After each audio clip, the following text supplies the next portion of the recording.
Jumbo-Visma domination. Primoz Roglic takes the stage win. Sepp Kuss, the American, holds on to the race lead by just 8 seconds as his teammate Jonas Vingegaard moves closer to the overall lead.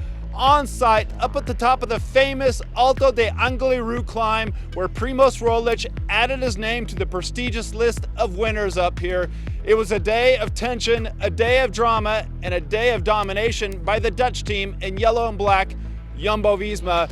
Because at the end of the day, Primoz took the stage ahead of Jonas Vingegaard. They attacked, went free, got the gap, and back behind we were all watching how much time would Sepp Kuss lose, because he began to lose time, but he defended it quite well, riding with Mikel Landa up here to the line where fog and mist has moved in, making visibility almost nothing.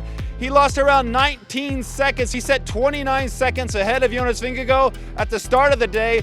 Now, on his birthday, today, he leads by just 8 seconds in the red leader's jersey, with still 2 more serious mountain days before the race wraps up in Madrid. Let's talk about what was on tap today. 2 Cat 1 climbs and the final Horde category climb.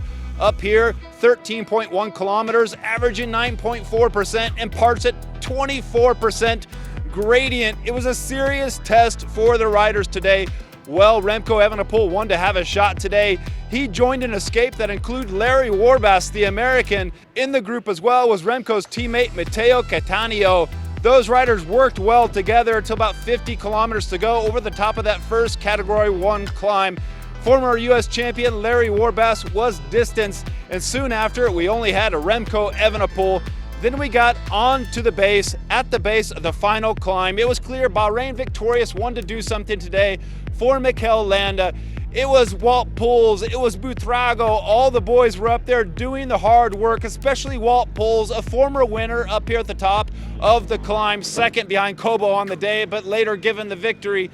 Those guys were working hard. Remco Evenepoel's day was over with around 5.4 kilometers to race. Bahrain still working hard on the front. They dropped Ayuso. They later dropped Enrique Mas. 3 of those riders, but eventually they were fading. Buitrago, then Wout Poels. Finally, all that was left was Mikel Landa. But then Jumbo-Visma took to the front. Primoz Roglic, 2.9 kilometers to go up here to the top of the climb, charges free. Back behind, Sepp and Jonas begin to watch until finally Sepp Kuss starts to charge up the road. On his wheel, Jonas Vingegaard. It was a 1-2-3 by the team on the road, but then we started to see some cracks in Sepp Kuss's armor. He began to lose pace, and well, the 2 up front who already have Grand Tours to their name, Jonas Vingegaard with the 2-time Tour de France champion, Primoz Roglic, winner of the Giro d'Italia 3 times here in Spain and the Spanish Grand Tour, started to ride free, and they rode up to the line. It looked like Primoz was working for Jonas for the stage victory, but instead it was Primoz who got the stage win. Jonas distanced a little bit, and back behind, we watched the clock tick by for the birthday boy Sepp Kuss. He fought it out with Mikel Landa. Maybe Landa let him get the bonus seconds that enabled him to help keep his red leader's jersey by 8 seconds on the day. Afterwards, we got some important information. Now listen to me here, because this is important for understanding what's going on in Jumbo-Visma. Over there, we heard from Jonas Vingegaard after he put on some warm clothes for the descent. He said, "I would love for Sepp Kuss to win this Vuelta España." Then we heard from Primoz Roglic, stage winner. He said, "Yes, if it was me, I want Sepp Kuss to win this Vuelta España." And Sepp today, speaking with him there in the mix zone, he said he thinks he has a really good shot of winning the Vuelta now. He said he wants to win. He said the team wants to give him the victory, but he says he doesn't want to just be given the victory. He wants to fight for the victory. He said tomorrow is not as hard as today. He feels confident.